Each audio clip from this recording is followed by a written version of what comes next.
بسم اللہ الرحمن الرحیم۔ پیغمبر محمد کے اوپر جو ٹپڑی کری تھی اس کے اوپر آج جو بھارت کے اندر لوگ جلوس نکال رہے ہیں نپور شرما جی کے برود میں ان سب مسلمان بھائیوں سے یہ کہنا چاہتا ہوں کہ آپ پیغمبر محمد کے طریقے کے اوپر چلو، ان کی تعریف کرنے سے آپ اسلام کو زندہ نہیں کر سکتے۔ آپ نعرے لگاتے ہو اسلام زندہ باد، تو اسلام ایک مذہب ایسا مذہب ہے جس نے کسی نعرے کا حکم ہی نہیں دیا کہ اسلام زندہ باد رہے۔ کیا آپ کے کہنے سے اسلام زندہ باد رہے گا؟ نہیں۔ اسلام کے اندر جتنے لوگ آئیں ان کو مرنا ہی ہے۔ اسلام تو مرد آباد ہے۔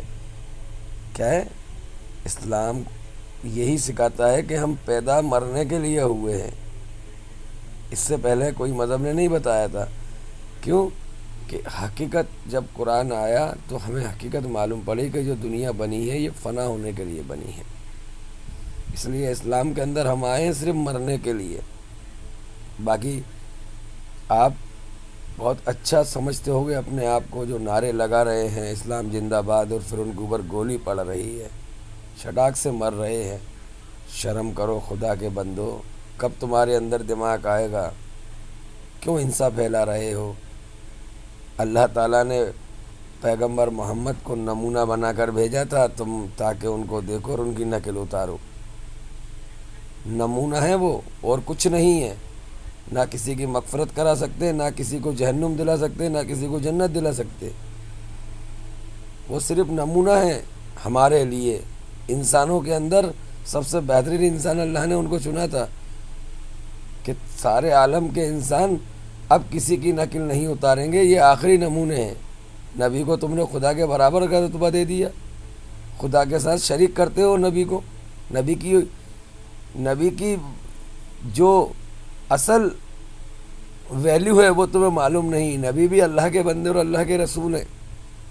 خود قرآن کہہ رہا ہے کیوں گمراہ کر رہے ہو یہ بڑی بڑی مسجدیں اور مدرسے بنا کر؟ یہ دھرم گرو، یہ بھارت کے اور دنیا کے جتنے بھی مسلمانوں کے دھرم گرو ہیں، یہ لوگوں کو بے وقوف بنا رہے ہیں۔ یہ دنیا میں جنت بنا رہے ہیں اور غریبوں کو بے وقوف بنا رہے ہیں، مرنے کے لیے چھوڑ دیتے ہیں غریبوں کو۔ یہ اپنی ووٹ بینک، اپنی سیاست کو چمکانے کے لیے غریبوں کا استعمال کرتے ہیں، حالانکہ محمد اللہ کے بندے اور اس کے رسول ہیں۔ یہی قرآن کہہ رہا ہے، یہی کلمہ کہہ رہا ہے کہ پیغمبر محمد اللہ کے بندے اور اس کے رسول ہیں، اور ہم بھی اللہ کے بندے۔ اگر ہم پیغمبر محمد کے رستے کے اوپر چلیں گے، ان کے بتائے ہوئے کام کریں گے، ان کے طریقے کو اپنی زندگی میں اختیار کریں گے تو ہم ان کے ساتھ شامل ہو جائیں گے۔ اور اگر ہم سوچتے رہے کہ ہم تو مسلمان کے گھر میں پیدا ہوئے ہیں، ہم تو مسلمان ہیں اور ہم پیغمبر محمد کے ساتھ جنت میں جا سکتے ہیں، تو یہ ہماری نادانی اور غلط فہمی ہے۔ کیا نعرے لگا کر ہم جنتی ہو سکتے ہیں؟ نہیں ہو سکتے میرے بھائی۔ اگر ایسا ہوتا تو جس گھر میں پیغمبر محمد پیدا ہوئے تھے اس گھر میں رہنے والے کتنے لوگوں کو جہنم کا حکم آیا ہے، سگے چچا کا حکم آیا، سگی چچی کا حکم آیا ہے۔ قرآن میں کسی کا نام لکھا ہوا آیا ہے ان کے علاوہ کہ اس کو جہنم ہوگا؟ اگر لکھا ہو تو مجھے بتاؤ۔ فرعون کے بارے میں نہیں آیا کہ اس کو جہنم ہوگا، صداد کے بارے میں نہیں آیا کہ اس کو جہنم ہوگا، نمرود کے بارے میں نہیں آیا اس کو جہنم ہوگا۔ اگر آیا ہے تو حکم آیا ہے تو پیغمبر محمد کے چچا اور چچی کے لیے حکم آیا ہے۔ کان کھول کر سن لو، اندھ بھکتی میں مت مبتلا ہو۔ تمہارا اسلام دکھاوے کا مذہب نہیں ہے، نعرے لگانے کا مذہب نہیں ہے۔ اسلام اخلاص سکھاتا ہے، محبت سکھاتا ہے۔ اور جس پیغمبر کے نام سے آج تم لڑ رہے ہو، اس پیغمبر کا سب سے پہلا الفاظ یہی تھا کہ لوگوں، صبر کرنے والوں کے ساتھ اللہ کی مدد ہوتی ہے، اور حق پر ہونے کے باوجود وہ صبر کرے وہ میرے ساتھ جنت میں جائے گا۔ تم تو ناحق لوگوں کو ستا رہے ہو، حق پر تو تم کچھ بھی کر سکتے ہو، تم تو ناحق لوگوں کو ستا رہے ہو۔ آج تمہاری وجہ سے ساری دنیا کے اندر لوگوں کو بے روزگار کیا جا رہا ہے۔ تم کتنے لوگوں کو بے روزگار کر رہے ہو؟ یہ 57 مسلم دیش تمہارا کچھ ساتھ نہیں دیں گے، یہ صرف تمہیں لڑائیں گے، مروائیں گے اور تماشا دیکھیں گے۔ اگر یہ 57 دیشوں کے بلبوتے پہ تم نعرے لگاتے رہے تو تمہارے مکان سب زمیندوز ہو جائیں گے، آنے والے دنوں میں تمہارے بچے ویران ہونے والے ہیں۔ ان کے کہاوے میں مت آؤ اور نپور شرما کو معاف کرو۔ اللہ معاف کرنے والوں کے ساتھ رہتا ہے، رحم کرنے والوں کے، ظلم کرنے والوں کے ساتھ شیطان رہتا ہے۔ اگر تم ظلم کرو گے تو تمہارے سپرد شیطان کر دیا گیا ہے، تمہاری دنیا بھی خراب ہوگی اور آخرت بھی۔ جب تمہارے دنیا کے اندر تمہیں یہ تمہاری عبادت انصاف نہیں دلا سکتی تو مرنے کے بعد کیا دلائے گی؟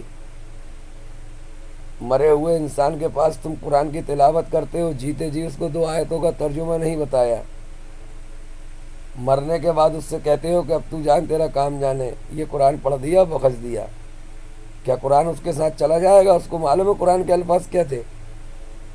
جیتے جی اس کو قرآن کی ہدایت دو، قرآن کیا کہہ رہا ہے اس سے بتاؤ۔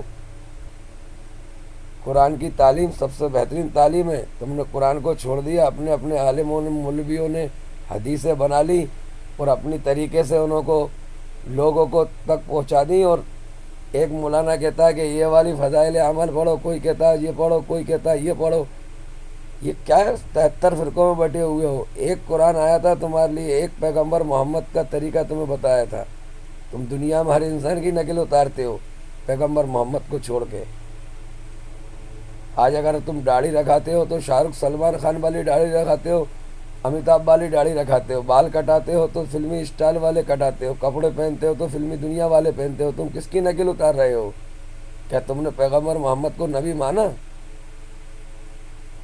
تم اللہ کے ساتھ شریک کر رہے ہو، ان کو اتنا بڑا درجہ دے رہے ہو، اللہ کی تعریف کی بجائے ان کی تعریف کر رہے ہو، ان کی تعریفیں سن رہے ہو۔ یہی تو شرک ہے، یہی تو فتنہ دجال ہے جس میں تم مبتلا ہو۔ باز آ جاؤ اپنی حرکتوں سے، ورنہ وہ وقت دور نہیں کہ تم 100 ہوگے اور 99 مارے جاؤ گے۔ یہ حقیقت ہے، یہ بھی اسی پیغمبر محمد کی حدیث ہے کہ تم 100 ہوگے اور 99 مارے جاؤ گے، وہی وقت آ رہا ہے۔ اب تم 99 والے بننا چاہتے ہو یا 1 بننا چاہتے ہو، یہ تمہارے اوپر فیصلہ ہے۔